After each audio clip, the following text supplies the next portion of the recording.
Hello friends, ముందుగా అందరికీ భోగి శుభాకాంక్షలు అండి. ఈరోజు అయితే నేను మీకు పిడకల దండని నేను ఎలా చేస్తాను అనేది మీకు చూపిద్దాం అనుకుంటున్నాను. అయితే మొన్న పిడకలు పెట్టాను కదా, అవైతే ఇలా ఎండాయి అనమాట. చాలా బాగా ఎండాయి. అందుకే నేను పలుచగా పెట్టుకున్నాను. మనకి ఎక్కువ టైం లేదు కదా, సో అందుకని పలుచగా పెట్టుకున్నాను అనమాట. బాగా ఎండాయి, ఇలా అయితే సరిపోతుంది. ఇప్పుడైతే నేను వీటిని ఈ తాడు సాయంతో నేనైతే దండ గుచ్చుకున్నాను. ఇప్పుడు నేను ఒక దండ గుచ్చాను, మీకు అది ఎలా ఉందో చూపిస్తాను. బాబు హాయ్, చూడండి మా బాబు పట్టుకున్నాడు కదా, ఇదైతే వీడి కోసం తయారు చేశాను అనమాట. ఇప్పుడైతే నేను దీనికోసం తయారు చేస్తాను, మా చిన్నదాని కోసం. మా చిన్నడైతే చూడండి పొయ్యిలేక పోస్తున్నాడు పాపం. చూడండి వాడి కష్టాలు చూడండి, ఎంత కష్టపడుతున్నాడో భోగి వంట కోసం.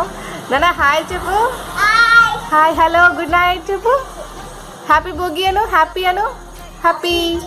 Happy to you. ఇదన్నమాట మా పండుగ అయితే ఇలా జరుగుతుంది. రేపైతే మేము ఈ దండ వేసి పిల్లలకి దిష్టి తీసి ఆ మంటలో వేస్తాం ఫ్రెండ్స్.